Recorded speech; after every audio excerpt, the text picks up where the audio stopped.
Bonjour à tous, je suis Franck et je suis ravi de vous retrouver donc pour vous présenter l'opération de mélange.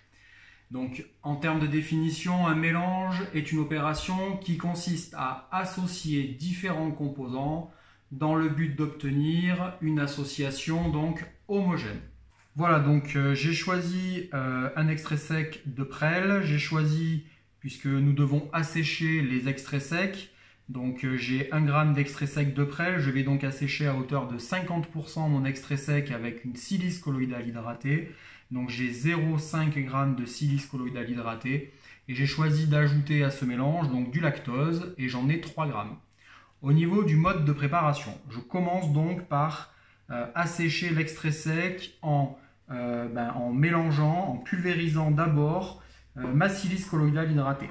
J'en ai 0,5 g. Donc je la triture et lorsque je vais ajouter mon extrait sec, je ne vais pas mettre la totalité de mes 1 g d'extrait sec, mais je vais en mettre à peu près 0,5 g. Alors c'est à la louche, mais pour s'assurer que le mélange soit homogène, je vais le faire donc par fraction.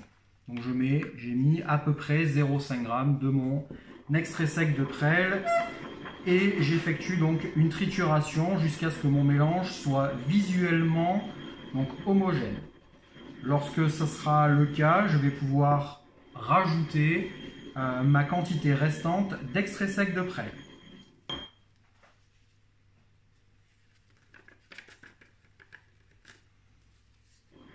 Et j'opère de nouveau une opération de pulvérisation et de mélange. Lorsque visuellement ma préparation donc, est homogène, je vais pouvoir ajouter environ la moitié de ma quantité de lactose. Dans mon mortier, j'ai 1,5 g du coup de produit, puisque j'ai 1 g d'extrait sec de prêle et 0,5 g donc de silice colloïdale. Je vais pouvoir à la louche mettre une quantité à peu près égale de ce que j'ai déjà dans mon mortier, soit à peu près 1,5 g de lactose.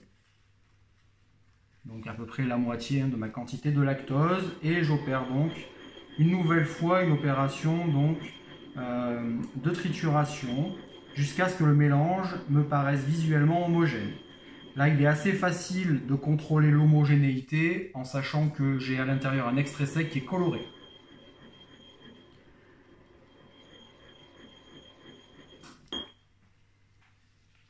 Et je mets ma dernière partie donc de lactose.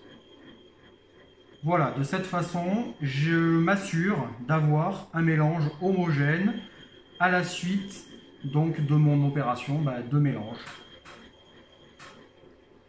Donc visuellement, ma préparation a complètement la même couleur, je n'ai plus aucun grain de couleur différente, mon mélange est parfaitement donc, homogène. Merci à tous de m'avoir suivi, à bientôt pour une autre vidéo.